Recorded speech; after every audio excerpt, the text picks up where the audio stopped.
Édition du journal à la une de ce soir actualité, la mairie de Lubumbashi, la police de circulation routière et même les autres services de transport sur le terrain ce vendredi 12 juin au menu de cette descente, sensibiliser les transporteurs et ainsi que les passagers à mettre en pratique les mesures édictées dans le domaine de transport en commun par rapport à la pandémie de l'heure.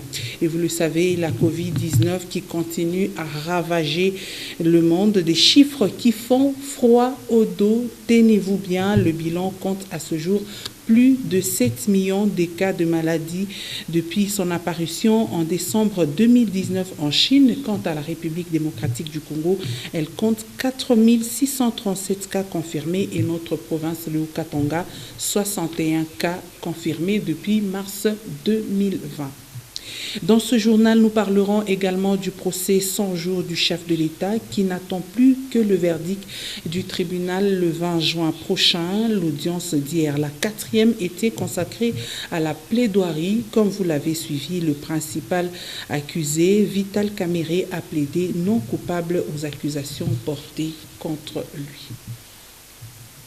Une fois de plus, bienvenue à ce journal. Le chef de l'État congolais, Félix-Antoine Tshisekedi Tshilombo, et Madame Janine Mabunda, présidente de l'Assemblée nationale, avaient eu un entretien la matinée de ce vendredi. Selon la presse présidentielle, Félix Tshisekedi, qui suit de très près la péripétie de la vacation à la première vice-présidence de l'Assemblée nationale, ne doute pas d'une issue heureuse de cette question. La désignation des nouveaux membres de la Commission électorale nationale indépendante était également au centre de l'entretien, rapporte la même source. Le chef de l'État a souhaité l'aboutissement heureux de ce processus. Donc, vous l'avez retenu qu'ils ont parlé sur la stabilité des institutions de la RDC. Nous allons rester dans la capitale Kinshasa pour parler de cette vive tension qui a vécu ce matin à l'Assemblée nationale. Sur ordre du procureur général de la République, la police nationale congolaise a barricadé l'entrée de l'hémicycle pour empêcher la tenue de l'élection devant remplacer Jean-Marc Kabound au poste de premier vice-président de la Chambre basse du Parlement. Après des longues heures d'attente, les députés ont eu l'accès aux installations de leur hémicycle, voulais-je dire, mais l'élection a été renvoyée sine die. Ben Kaimbe pour les commentaires. Frustrés et surpris désagréablement, les députés nationaux se sont vus refuser d'accéder à l'hémicycle par la police nationale congolaise en cette journée élective du premier vice-président de l'Assemblée. Pour Lambert Mende, député national, cela est une atteinte à l'inviolabilité de l'Assemblée. La police nous empêche d'accéder et nous ne comprenons pas. Nous n'avons aucun lien organique avec le Conseil d'État. Il peut prendre ses décisions, nous pouvons faire appel, il ne peut pas empêcher le Parlement de fonctionner. Pour la plupart, ce geste est inadmissible. Beaucoup s'attendaient à la tenue des élections pour désigner le nouveau vice-président de cette chambre basse. Nous sommes venus exercer notre fonction, nos fonctions régaliennes nous reconnues par la Constitution, de légiférer et ainsi que de mener nos exercices parlementaires. Après une longue attente, l'audience a finalement eu lieu. Malheureusement, les élections sont reportées, a dit Janine Mabunda après son entretien avec le président de la République, Félix-Antoine Tshisekedi. Les représentants des Congolais au niveau national tiennent selon eux à ce que soit respecté le règlement d'ordre intérieur. Ici, j'aimerais partir de notre règlement d'ordre intérieur qui est notre Bible. Excusez-moi les amis, je m'attaque à mes collègues députés d'IFCC, d'ICACH, tout part de vous. Ceux qui étaient au Conseil d'État, ils ont vu l'honorable Boutakile soutenir Jean-Marc Kabound. Selon les sources officielles, la réquisition de la force publique pour bloquer l'entrée aux députés ferait suite à la démarche de Jean-Marc Kabound au Conseil d'État pour qu'il soit rétabli dans ses droits.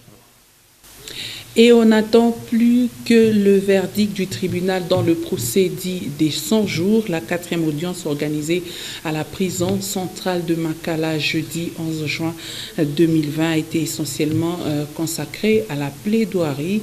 Le président du tribunal a renvoyé la cause au 20 juin prochain, jour prévu pour la sentence, mais Vital Kamerhe, le principal accusé dans ce dossier de détournement des deniers publics, a plaidé non coupable. Je ne suis pas choqué du tout. Je ne suis pas non plus surpris. Parce que depuis le début de cette procédure, j'avais déjà senti la brutalité, l'acharnement avec lequel ma personne avait été traitée. Je disais déjà à ma femme, la messe est dite. Tout en clamant son innocence dans le détournement des deniers publics pour lequel lui et 2 autres prévenus sont poursuivis, c'est un Vital Kamerhe visiblement consterné qui a pris la parole dans cette dernière audience, la 4e depuis le début de ce procès.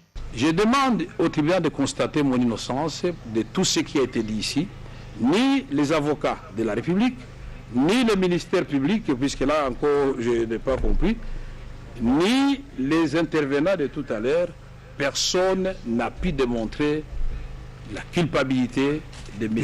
Vital Kamerhe. C'est quand même dommage. Le directeur de cabinet du président de RDC a aussi qualifié de politique ce procès. Le ministère public a sollicité du tribunal notamment la peine de 20 ans des travaux forcés, l'interdiction d'accès à des charges publiques à tous les niveaux et d'autres peines essentiellement financières et qui visent l'entourage de Vital Kamerhe. Ordonner la confiscation des fonds contenus dans les relevés bancaires dénommés Amida Chati, Soraya Mpian, Changalume Kingi Daniel alias Massaro, ainsi que la confiscation des propriétés immobilières acquises avec les fonds détournés pendant la période allant de janvier 2019 à ce jour. Et pour Sami Jamal, l'expulsion définitive du territoire national après l'exécution de la peine, notamment le paiement d'une amende de 20 millions de dollars pour le blanchiment des capitaux et le remboursement de montants détournés. Le tribunal a d'ici au 20 juin le temps de vider les différentes questions pour prononcer la sentence définitive dans ce procès dit des 100 jours. Et nous ouvrons le chapitre de la pandémie à coronavirus. Vous le savez, la Covid-19 a paralysé presque toutes les activités de par le monde depuis son apparition en Chine en fin d'année 2019. La Covid-19 a fait des milliers de morts à travers la planète. Un bilan lourd en termes de contamination, nous dit Ben Kaïbe. La quasi-totalité du globe est frappée depuis plusieurs mois par la pandémie de Covid-19. Selon une certaine source, depuis fin 2019 à nos jours, plus ou moins 7 257 519 cas auraient été confirmés dans le monde. La Covid a fait plus de morts que certaines autres maladies. 411 681 personnes sont décédées pour seulement 3 387 891 autres guéris. Le bilan s'alourdit de plus en plus, surtout en Afrique. L'Amérique du Sud est désormais le nouveau foyer principal de la pandémie, avec près de 1 979 893 cas confirmés de Covid-19. La Chine, épicentre originel de la pandémie, semble avoir maîtrisé la propagation de la Covid-19. 84 198 cas dénombrés dans ce pays jusque-là. Si en Chine, depuis des semaines, les chiffres ne bougent quasiment plus, dans certains pays d'Afrique, la propagation continue suite au non-respect des mesures barrières contre le coronavirus. Et cette source alerte une éventuelle aggravation de la situation à voir le rythme que prennent les contaminations désormais locales. Il va falloir apprendre à vivre désormais avec ce virus pour ceux qui envisagent le déconfinement des villes et communes en observant les gestes barrières. Et en République démocratique du Congo, la pandémie n'est jusque-là pas à maîtriser. Des cas dus à la Covid-19 grimpent au jour le jour. Le bulletin épidémiologique du 11 juin rapporte que 122 nouveaux cas confirmés ont été enregistrés et le total des cas à ce jour est de 4637 cas confirmés. 13 nouvelles personnes s'en sont sorties guéries et 3 cas décédés. 513 cas suspects sont sous examen. 11 provinces du pays toujours touchées et le Haut-Katanga, notre province, compte à ce jour 61 cas de Covid-19. Et c'est depuis le 19 mars dernier que les écoles sont restées fermées sur toute l'étendue de la République et pour permettre aux élèves congolais de poursuivre avec leurs cours malgré la fermeture des écoles, le gouvernement a lancé un programme numérisé via les ondes de la radio Okapi et la radio-télévision nationale congolaise. Mais le constat fait actuellement durant cette période de confinement est que les élèves ont du mal à s'adapter à ce nouveau système éducatif, nous dit Myriam Amissi. Plusieurs élèves du primaire comme ceux du secondaire trouvent ces cours via le média ennuyeux et l'environnement moins favorable à une bonne concentration. Je n'ai pas envie d'étudier parce que je ne me sens pas en classe, je ne vois plus mon professeur, aussi mes amis. Le contenu des programmes poserait aussi de problèmes à beaucoup d'autres élèves qui décrivent en plus les méthodes utilisées par le journaliste non adaptées à l'enseignement. Ça m'ennuie de suivre les cours à la télé. Quand les cours passent à la télévision, on ne comprend pas. Parfois, ils nous donnent des cours qu'on a déjà vus, mais parfois c'est comme si ils ne finissent pas le programme qu'on a déjà commencé à l'école. Quand je ne comprends pas en classe, je lève mon doigt, je dis au maître que je n'ai pas compris et il me explique la leçon. Mais à la télé, je ne peux pas le faire. Si je ne comprends pas, personne ne m'explique. Pour les enseignants interrogés par Nyota Radio-Télévision et qui ont requis l'anonymat, ces programmes via le média et par des personnes non habilitées est une manière d'embrouiller les enfants en cette période où les soucis sanitaires caractérisent le monde entier.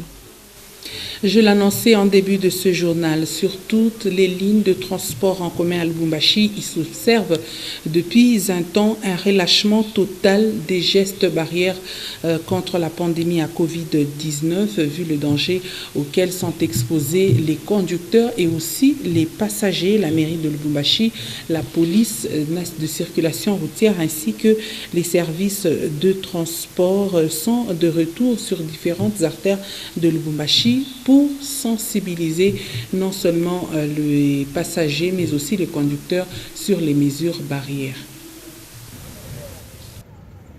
Le retour des agents commis au transport dans différentes lignes pour lutter contre la pandémie à coronavirus vient de surprendre les conducteurs qui ne tiennent plus compte des gestes barrières.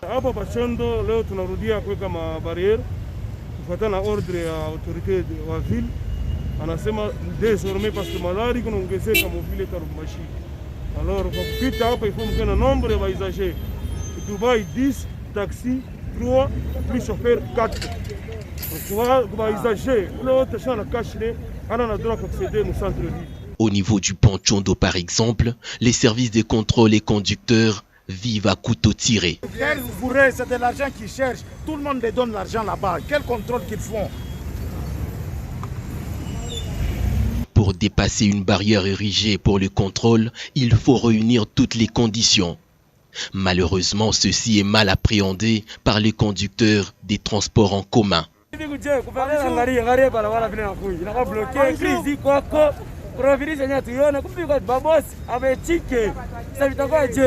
Peu importe les plaintes des conducteurs, ces mesures de contrôle s'observent dans le souci de lutter contre la propagation de la pandémie, atteste cet agent de l'ordre.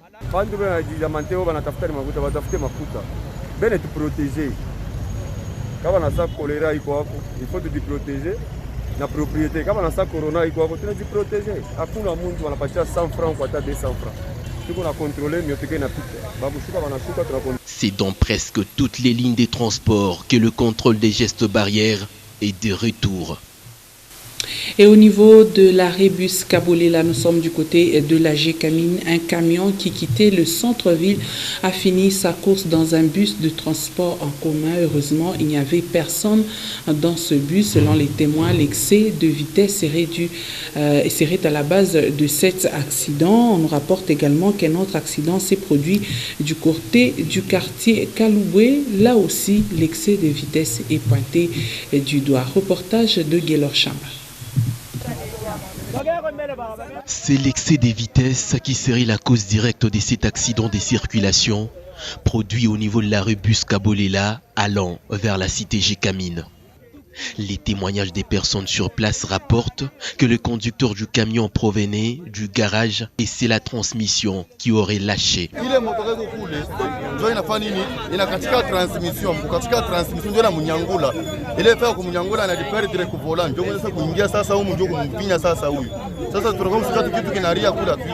Pas de pertes en vie humaine, pas de blessés graves ni légers, rien que les dégâts matériels considérables.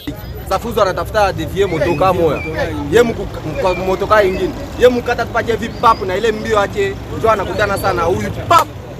La police des circulations routières est intervenue sans tarder pour libérer l'espace, aussi sécuriser les deux véhicules accidentés.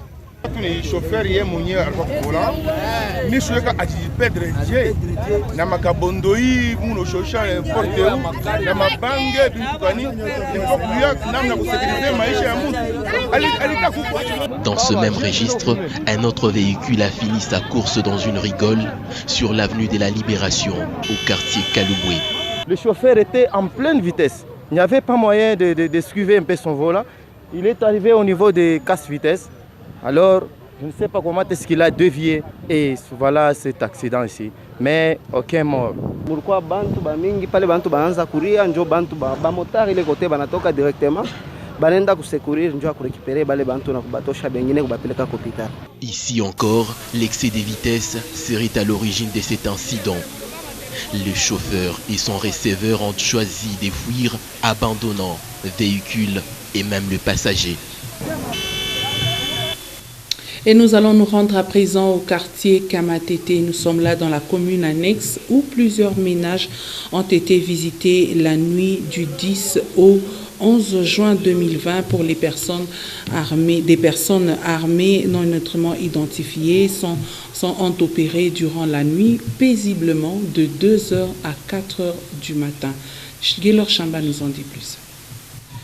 Le quartier Kamatete hausse les tons en matière d'insécurité. Ce mercredi dans la nuit allant vers jeudi juin 2020, plusieurs ménages ont été visités par des personnes armées non neutrement identifiées. Il y a eu crépitement de 2 balles, mais avant qu'ils n'entrent chez moi. Parce que les 2 balles ont crépi pendant qu'ils étaient encore à l'extérieur. Mais pendant qu'ils étaient à l'intérieur, il n'y avait pas de crépitement de balles. Les bandes ont coopéré, plus de 10 militaires bien armés. Ils ont tout cassé, tout emporté. Et donc là, tout quoi pas. Tout Au-delà des plusieurs autres dégâts causés, ces présumés bandits ont emporté les postes téléviseurs, les téléphones portables et une somme importante d'argent, témoigne Léonard Kalombo, victime des vols. Ils ont pris les ordinateurs de service, les téléphones portables, en tout cas tous mes téléphones portables. Ils ont pris 380 000 francs que j'avais juste à côté et des biens, des téléviseurs par-ci par-là. Donc ils étaient en train de ramasser les bijoux des madames. Donc tout ce qu'ils voyaient là, ils étaient en train de... L'inquiétude grandit, la psychose s'installe dans les esprits des habitants du quartier Kamatete qui s'attendent à l'intervention des autorités compétentes pour leur sécurité. Et un corps sans vie a été retrouvé au quartier dans la commune Kampemba, au quartier Kinkalabwamba, âgé d'une 60aine d'années. L'homme répondait au nom de Chouchou. Il a été retrouvé mort dans une parcelle non loin de chez lui. Selon les membres de sa famille, Chouchou aurait été tabassé nuitamment par les bandits. Regardez. Chouchou, c'est lui l'homme retrouvé mort ce jeudi 11 juin 2020 au quartier Kinkalabwamba dans la commune Kampemba. Les circonstances de sa mort sont encore floues. Les membres de sa famille biologique parlent d'un meurtre commis par des personnes non autrement identifiées. Qu'allons-nous dire? On l'a tué. Il était en vie et c'est ce matin qu'on apprend qu'il est décédé sans qu'il le soit malade. Il a été frappé et on est certain que ce sont de bandits. Que les autorités nous viennent en aide. Pour les chefs des blocs, c'est d'autres circonstances qui auraient occasionné ce décès. Ces problèmes, c'est vu un peu partout. Plusieurs quartiers enregistrent des cas d'insécurité. Cet homme s'est enivré et nous ne savons pas ce qui lui est arrivé juste après. Nous laissons l'OPJ faire son travail. La population du quartier Kinkalawamba décrit l'insécurité qui élut domicile dans ce coin de la commune Kampemba. Dans ce quartier, le bandit jette de tracts et ce sont nos enfants qui passent la nuit à la belle étoile pour nous protéger. Circuler la nuit dans ce quartier, c'est vouloir sa mort. En tout cas ici à Kinkalawamba, l'insécurité caractérise le nuit. On nous arrête, on nous arrache les biens matériels et nous subissons toutes sortes de tracasseries. Les agents de l'ordre sont intervenus pour faire le constat avant l'évacuation du corps vers la morgue.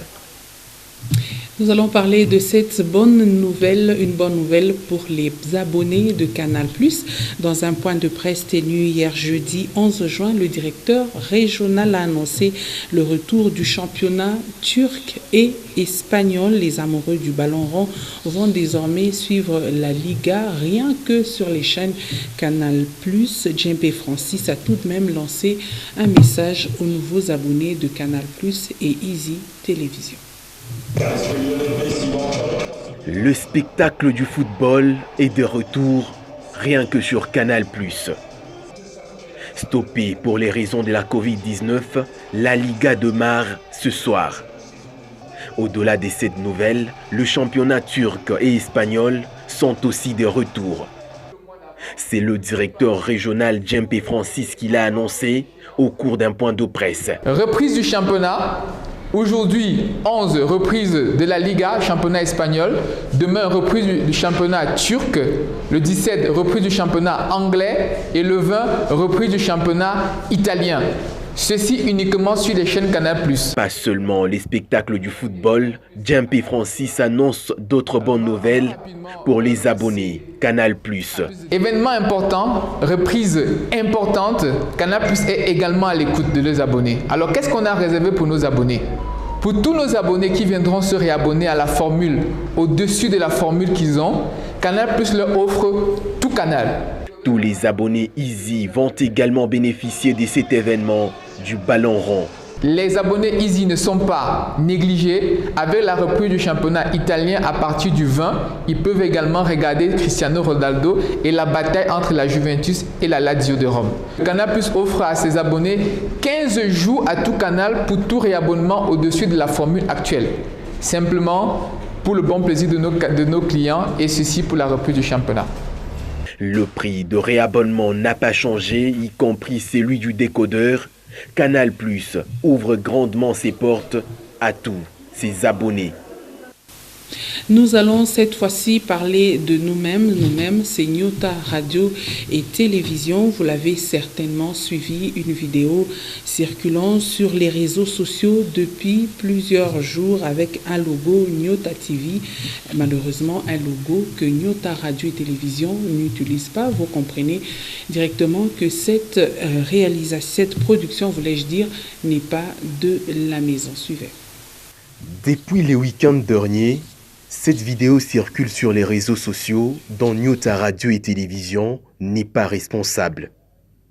Avec un ancien logo, les responsables directs de cette vidéo ont voulu faire voir au public que cela est une production des Nyota pour de fins jusque-là inconnues.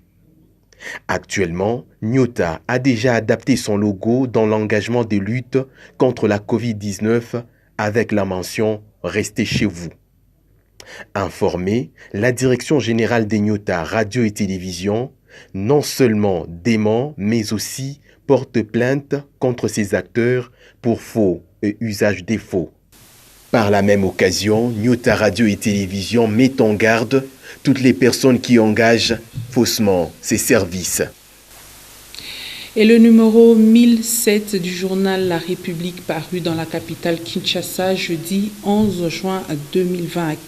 Dans ce numéro, le confrère est revenu notamment sur le procès 100 jours et la désignation du successeur de Corneille Nangaa à la Commission électorale nationale indépendante qui pose toujours problème. Pascal Mwangala l'a lu pour nous suivre.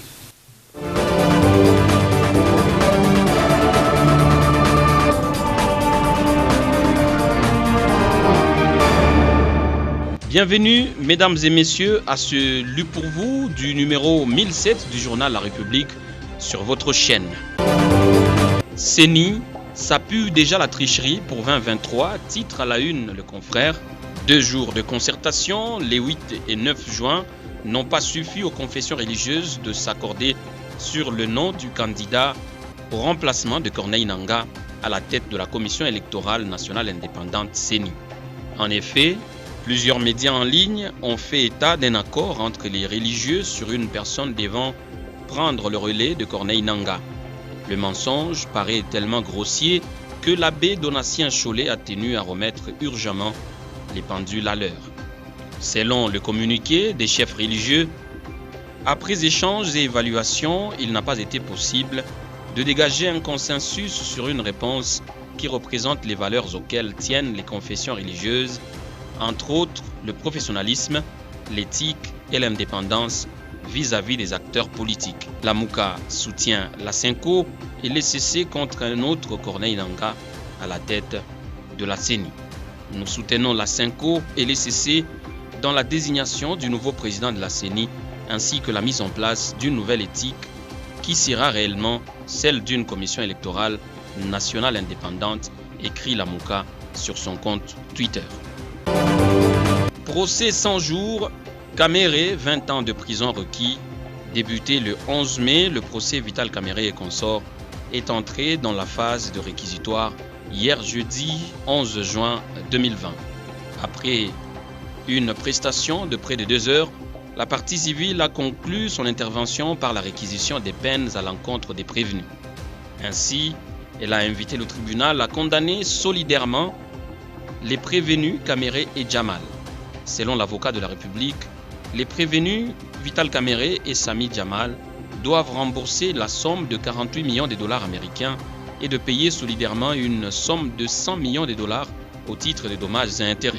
Par ailleurs, la partie civile a demandé la peine de 20 ans de travaux forcés pour Vital Kamere et Sami Jamal. Elle a également plaidé pour la peine de 10 ans d'inéligibilité pour Vital Kamere uniquement et 5 ans d'interdiction d'accès aux charges publiques. Elle a verrouillé en sollicitant la privation du droit à la condamnation ou à la libération conditionnelle et à la réhabilitation à charge des 2 prévenus. Contre Sami Jamal en particulier, le ministère public a plaidé pour son expulsion définitive du territoire de la République démocratique du Congo après l'exécution de la peine. Sur ce même chapitre, la position du pacificateur tel que surnommé est à lire sur la page 4. Procès 100 jours, Kamere sans sa condamnation venir. Prenant la parole pour clore la plaidoirie, Vital Kamere a lâché à travers ses propos qu'il sentait sa condamnation au terme de la procédure. Je ne suis pas choqué du tout. Je ne suis pas non plus surpris. J'avais déjà senti la brutalité, l'acharnement avec lesquels ma personne avait été traitée. Je disais déjà à ma femme, la messe est dite. Mais en tant qu'un homme d'État, j'accepte ce qui va arriver. Préparer les enfants moralement à cela, a-t-il lâché devant le tribunal. Selon Kamere, la vraie justice viendra des dieux. Quand les juges humains s'écartent de la justice, la vraie justice de Dieu rétablit toujours l'innocent dans ses droits, poursuit-il. Politique, toujours, encore une missile de Kofi Olomide, s'exclame le confrère sur la page 10. Dénonçant la situation politique actuelle, L'artiste musicien congolais Koffi Olomide regrette que les politiciens n'arrivent toujours pas à rendre le Congo grand. Invité à l'émission B1 Music, Antoine Mbepa Amumba Olomide pense que les postes pour gérer la chose publique ne doivent pas être une affaire que des partis politiques, mais plutôt des compétences. Le politicien congolais pense bleu mais parle rouge, a-t-il conclu. Un mot des sports pour finir. Prenant le tout-puissant Mazembe comme modèle, Pelé Mongo veut doter V-Club d'un avion, un stade, des magasins. Après Eugène Diomi Dongala, Pelé Mongo se porte lui aussi candidat à la tête de la coordination de la formation quinoise de la SV Club. Mais moi, souligne-t-il, ma référence est le tout-puissant Mazembe. Ce club congolais a un stade, un avion, des magasins pour la vente des insignes du club. Ce n'est pas de la magie. Pour Vita Club, je vais faire pour les 4 ans la même chose. Je suis en contact avec le gouverneur de la ville de Kinshasa pour la location du stade 24 novembre afin qu'il soit loué par nous pour 20 ans et en faire un bijou. Comme elle laisse seulement 4 ans pour réaliser mon projet. Fin de ce lieu pour vous. L'intégralité est à lire sur www.nyota.net. Merci mesdames, merci messieurs. À très bientôt pour un autre numéro. Tâchez de quitter cette terre en l'ayant rendu un peu meilleur que vous ne l'avez trouvé.